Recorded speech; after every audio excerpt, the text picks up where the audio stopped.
My full name is Richard Dale Patterson. I was born, I think, with a midwife in Smithville, Ohio in 1925, November 15th. So where did you grow up at? Well, my dad, I think, worked at a gas station at that time, and he decided he was go back to his home, which was below Millersburg, and bought a farm. And so my first early years that I remember were on a farm below Millersburg, hilly. In fact, right now it's a Black Diamond Golf Course, which is a much better golf course than it was a farm. My parents was Glenn and Frances Patterson, and they were married in Kentucky.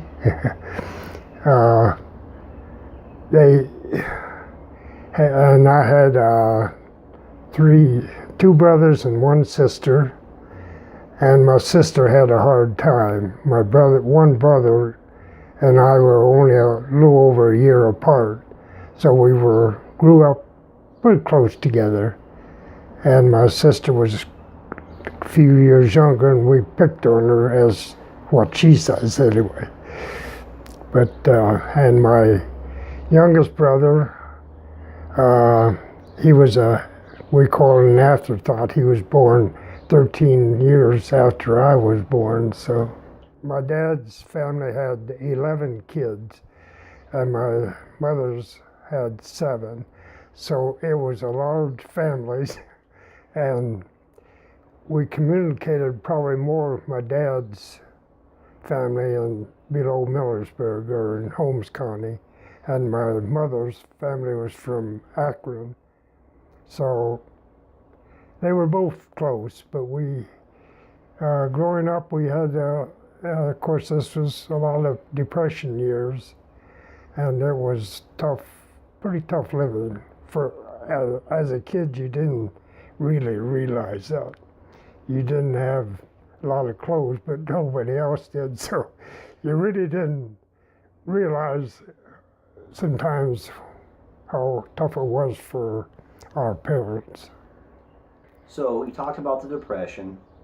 How was you and your siblings and your parents or your family's life, how was that impacted by the Depression?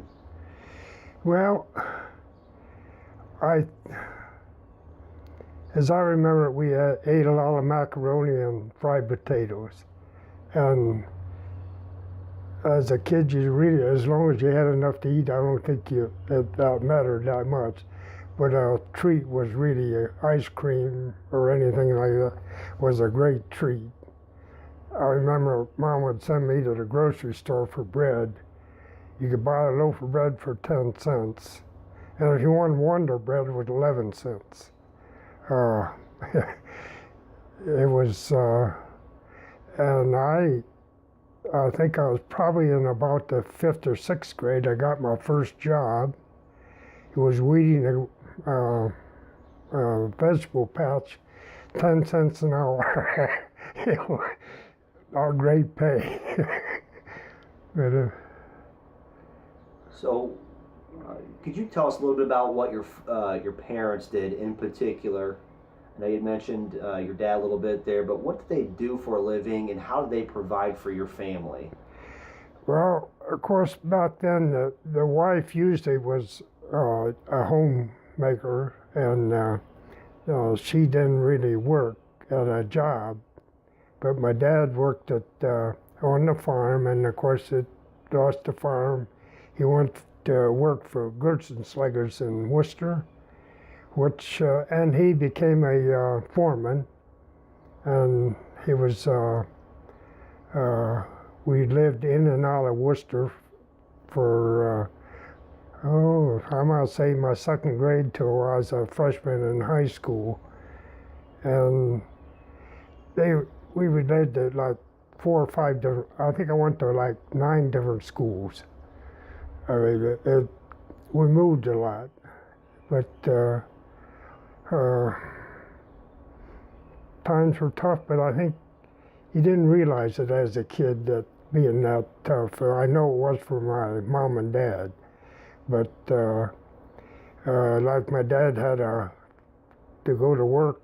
We were living in Worcester, and he had a motorcycle with a sidecar, and he rode that all winter to work.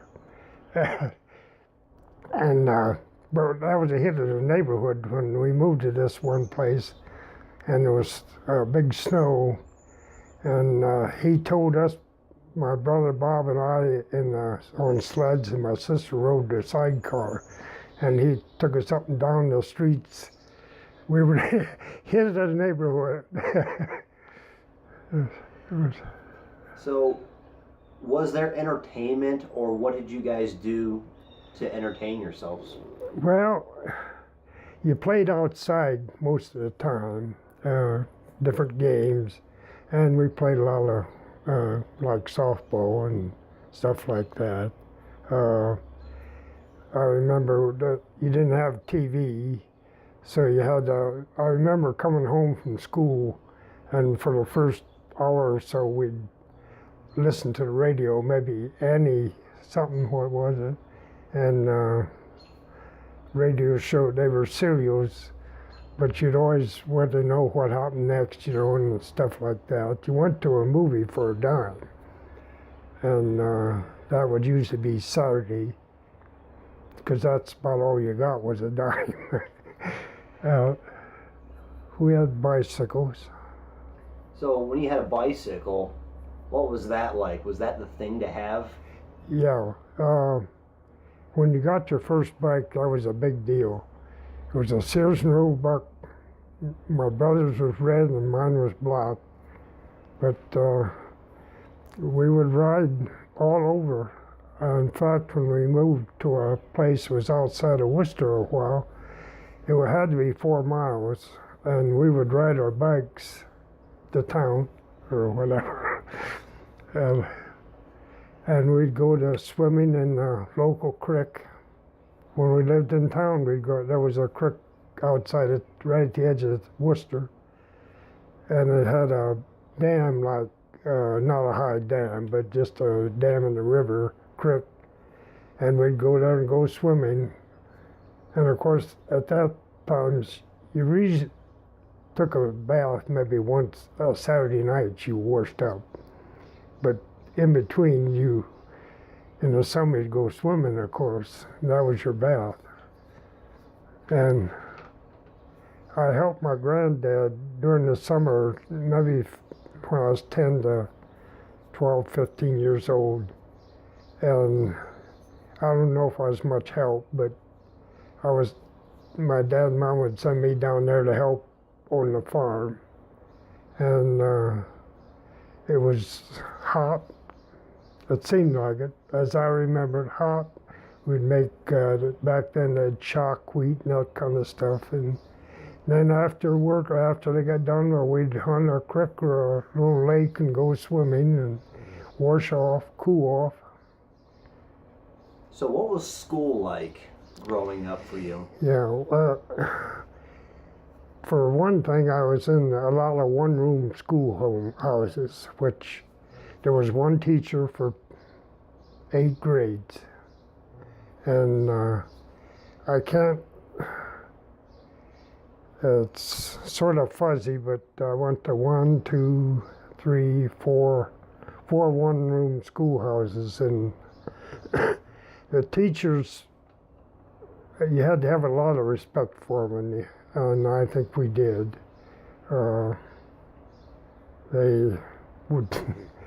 You would help the younger grades when you got in the upper grades and that kind of stuff. It wasn't, I'm sure the kids today get a much better education, but we learned English, arithmetic, and history.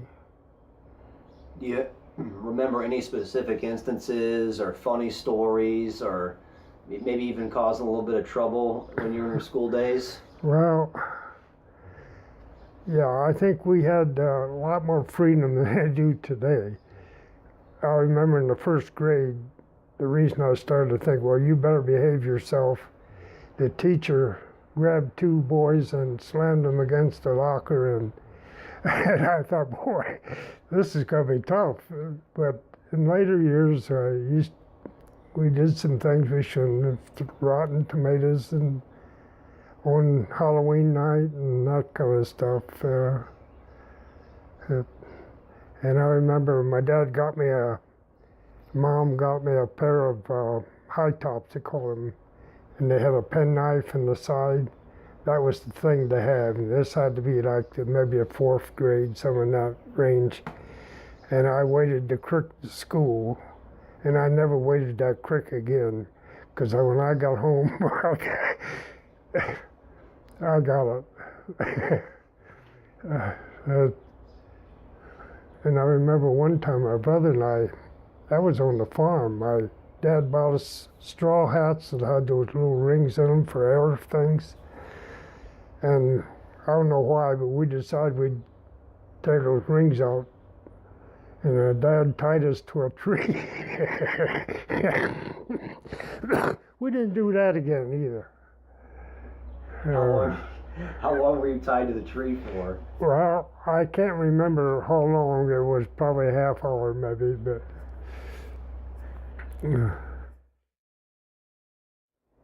Where were you at when Pearl Harbor was attacked? Do you remember when you found out that it Yes, happened? I remember we were at my grandparents in Holmes County, and I remember coming home. We heard it on the radio while we were doing that first morning. We didn't hear it because I don't think my granddad had a radio. He had a radio that some kind of a crank thing, but we coming home when our car had a radio, and we heard the news. So, what did you think when you found out that happened? What were some of your emotions and what was going through your mind? Well, I thought, boy, not gonna be too long. You're gonna be in the Army or Navy, and of course, I was about 3 years from being old enough, so it didn't affect me as much as it would somebody older, I don't think. Did you hear Franklin Delano Roosevelt's famous speech? Yes. And when was that? Was that when you guys were in the car? I think I didn't hear the actual first of it, but I heard, of course, it was played on everything after that, where they'd be in the newsreels and that kind of stuff. What was it about that speech? Like, what was it that makes it so, I guess, not popular, but impactful? What did you think about that speech? Well, I think it was a bringing together of all the people. Everybody was just suffer a little bit, or to take part and help in the effort to defeat them. So what was everyone talking about after Pearl Harbor? That event happened. What did people start talking about? Well, mainly they'd started talking. They had like sugar ration and tire ration, gas rationing, and it wasn't really a complaint, but that was always a subject that people said, well, gee, I wish I could get some sugar, or like my dad got and there was, I think, four levels of gasoline, and if you were just going to work, it wasn't too much. But if you he had a shop, so he got more because he had to go do business. I think that was, the people suffered a little bit that way, but a lot more than they do today when we're at war.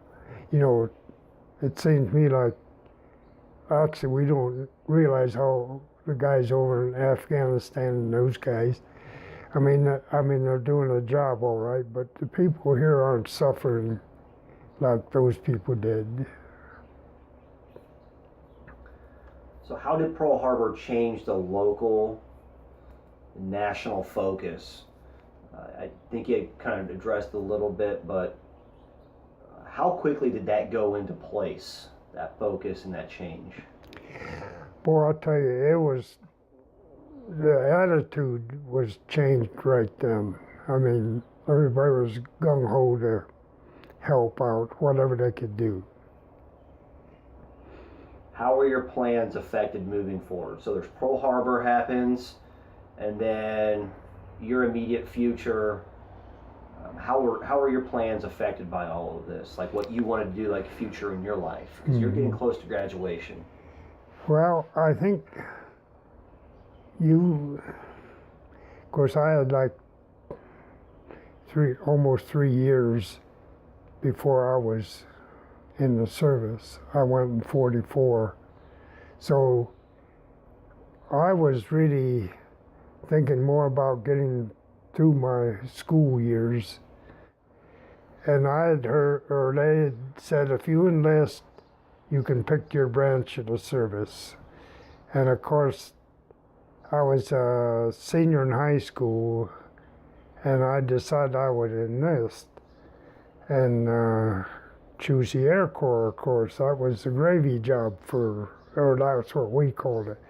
And so I enlisted, and I got called up in March of 44.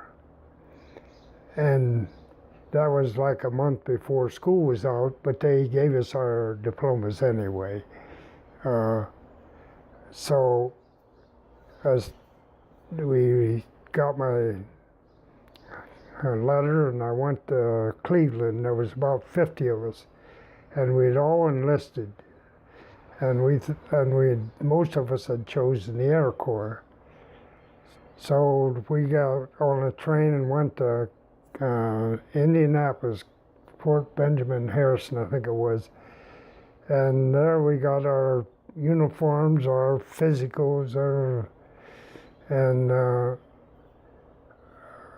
I can remember they learned how to drive a truck and dive bomb, which was a wheelbarrow and elbows and assholes picking up cigarette butts.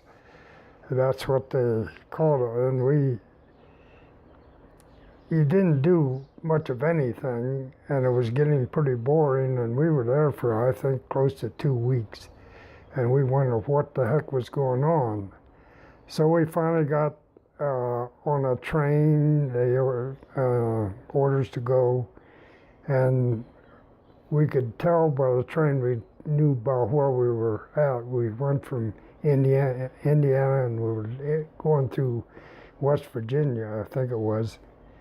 And then we got into North Carolina. We started to see these Air Corps trucks on the highways on the side, and we were kind of hooping and hollering, thinking, boy, we're in.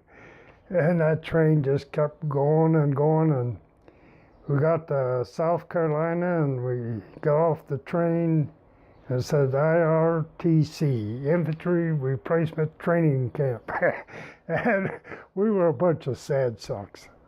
I mean, we were pretty, so that was where we had our basic training. I think it was like 13 weeks.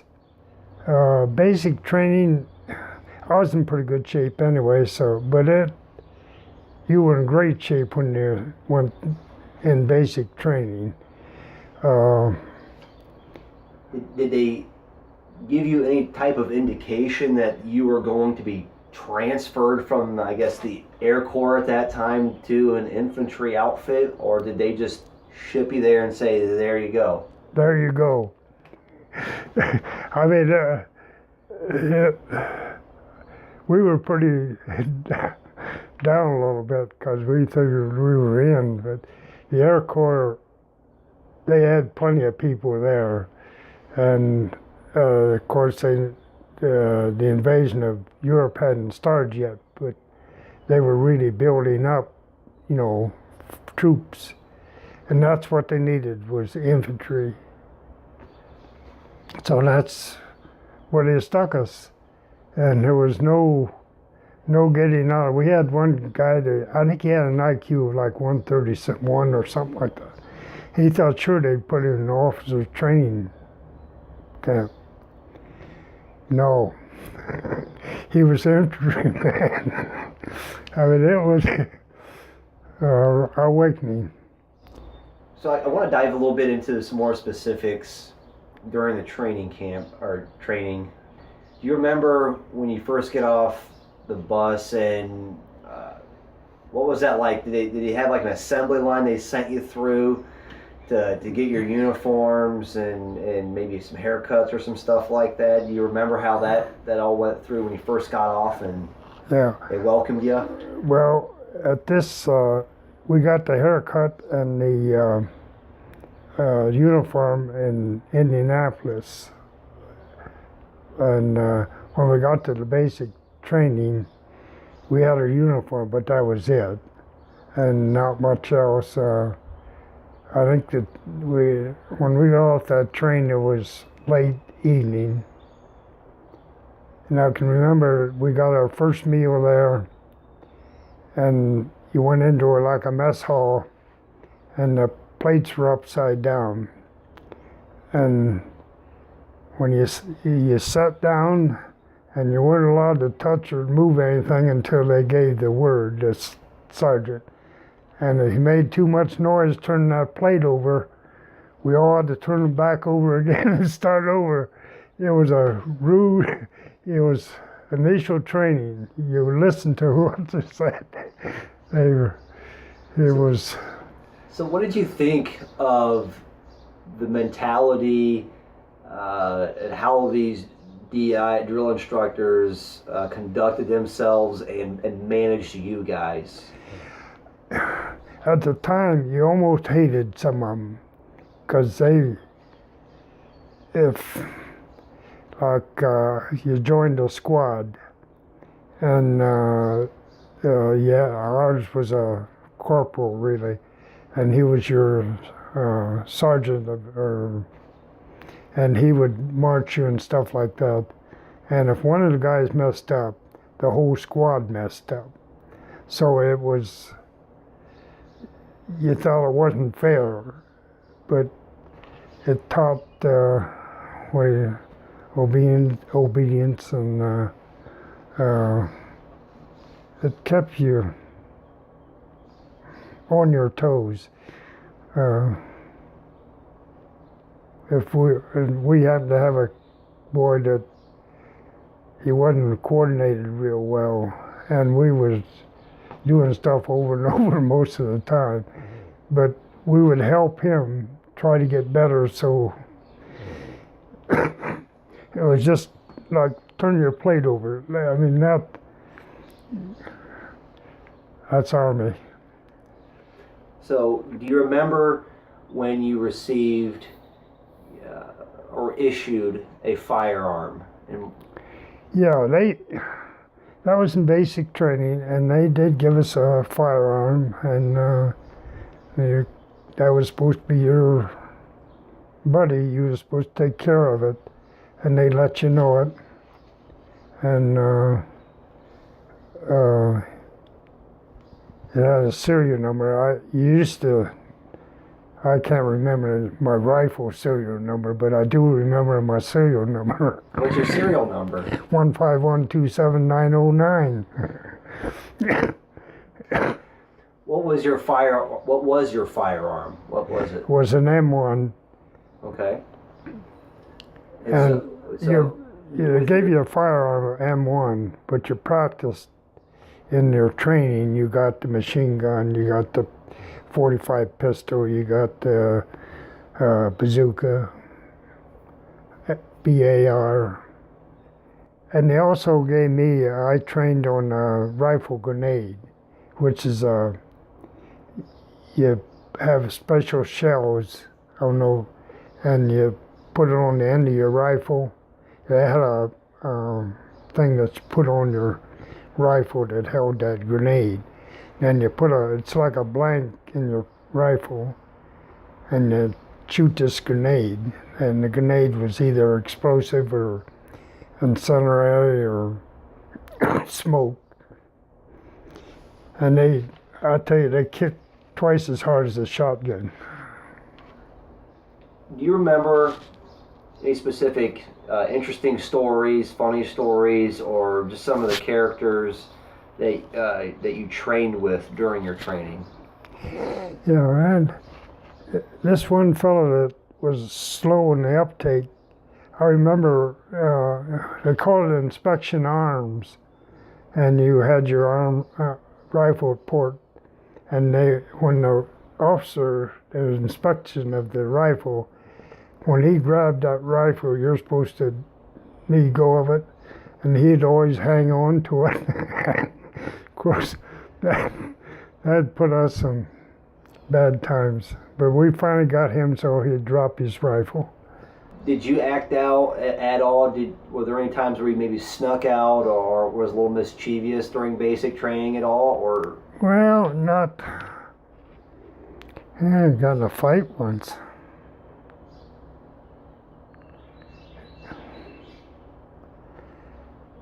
We did some things that probably, if you went to town on leave, when officers come down the street, you always had to look in the window, pretend you didn't see them. So, you had to salute officers if you. So, it was nothing bad, but yeah. We had a bayonet practice. And at the end of bayonet practice, the sergeant, you'd all have to get around the squad and get your bayonets in his neck and not crack a smile. And if anybody smiled, well, we had to go through bayonet practice again. And, he would have a smirky smile on his face. It was hard to not laugh or smile, and stuff like that. So, what do you think the point was having to, I guess, bayonet or thrust a bayonet at your drill instructor's throat and not laugh? Like, what's the story or thoughts behind that? I don't know, just discipline. I guess that's about all I could think of. That. So when you were finishing up your basic training, you say you were getting got some pride and stuff of what you guys were doing. What were your expectations upon completion, and what were you thinking about moving forward? Well, I think the rule at that time, if you were 18, they couldn't send you across as a replacement. They had to send you to an outfit or something. And in my case, I was sent to Texas after I had a 2-week leave after basic, and they sent me to Camp Maxey. Was 99th Division was there, and it's up to them what they're going to do with you. Basically, you don't really know. You could maybe go in small weapons or a machine gun. In the infantry, you got 3 rifle platoons and 1 heavy weapon or weapons company, which has the machine guns. So, when you're with the 99th, did you get a leave at all before you were shipped out? Well, I had my basic training, and I had 2 weeks. Then they shipped me to Texas, and we trained there, probably 4 or 5 weeks, 6. And then they shipped us, the whole division was to go overseas. So I didn't go home on them. I didn't get to go home.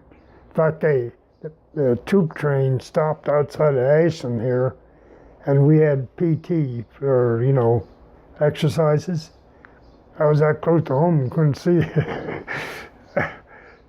But then that train took us 3 days, I think. I think we played poker every day.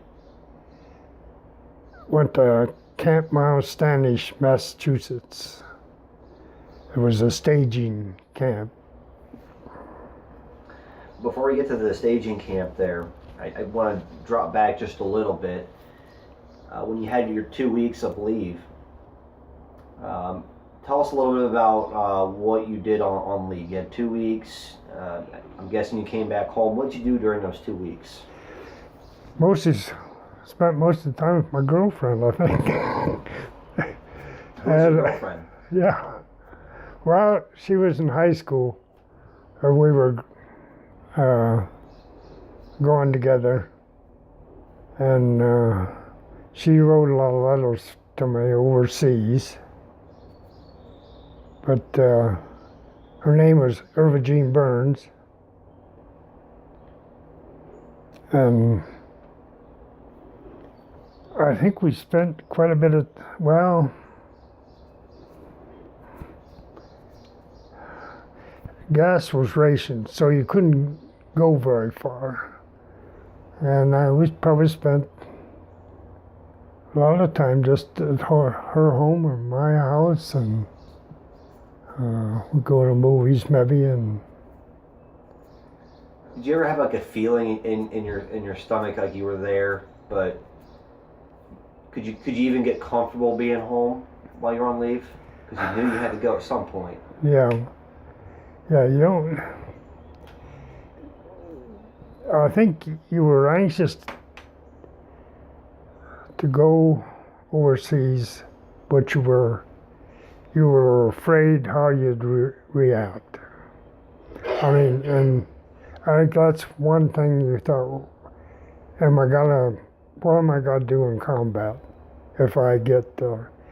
That's always kind of on your mind, what you're gonna do. Mm-hmm. So, what were your parents like during that 2 weeks? Did they kind of change all a little bit? Well, they were. My mom had went to work for my dad as a bookkeeper. They were busy, but they would.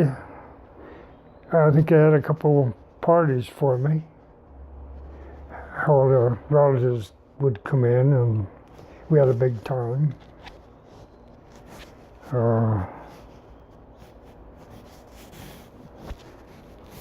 I'd get the car, wouldn't go somewhere.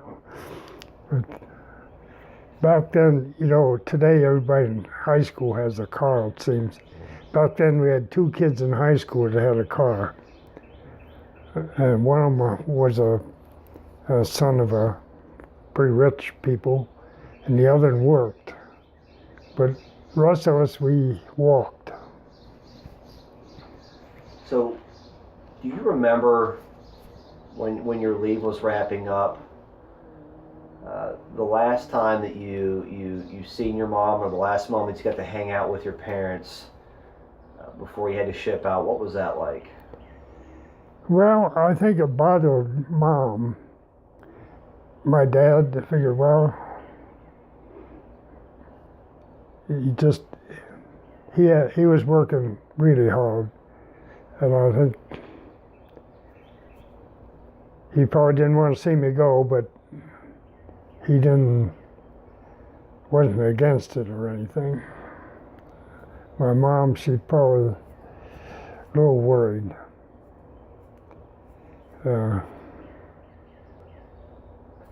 So your last moment with your family, where did that take place? Where did you finally depart and really start your odyssey away from your family?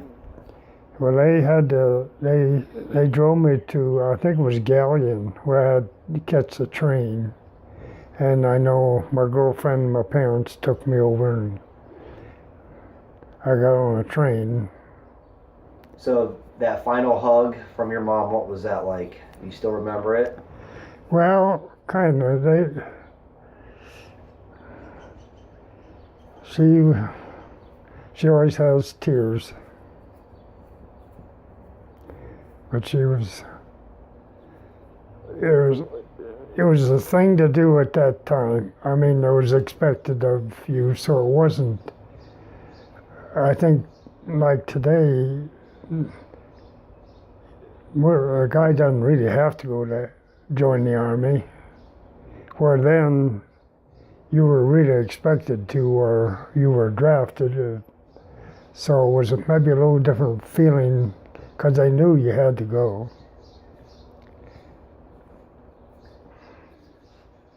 And so then you go to Texas, the 99th, you're there for a while, and they ship you up to a camp in Massachusetts, a staging camp. And then what takes place there at the staging camp? Well, we went on several leaves. You could either go to Providence or Boston. We had a big town there. And then we shipped us down to New York. And we got on a boat. The boat was a Liberty ship named Excelsior. Now, the Liberty ship was a troop carrier, but they weren't too big. I don't know if they built a bunch of them, but they weren't. They had a Navy gun crew and one. Can't think of. Boy, my memory's bad. They were sailors only. They weren't in the Navy. They run the Merchant Marine, and Merchant Marine ran the ship. Took care of the kitchen and all that.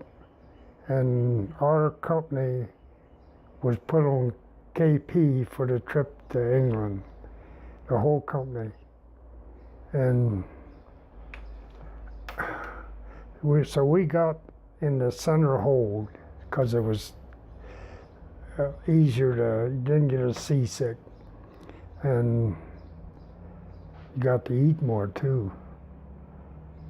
But it took us 13 days to go from New York to Liverpool in our convoy.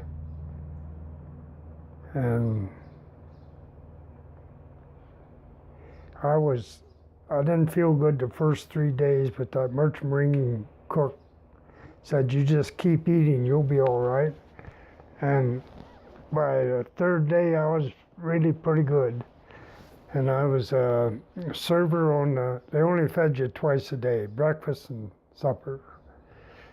And I was on the morning crew to serve, and the morning crew to bring up the rations for the evening meal.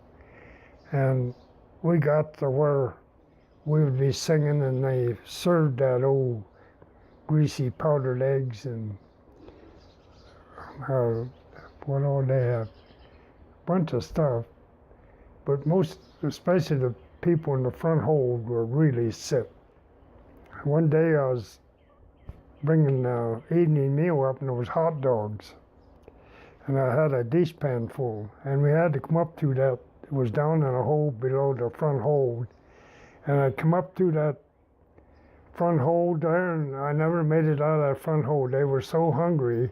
I don't know how many days this I was out. But this hot dog disappeared before I ever got out of that first hold.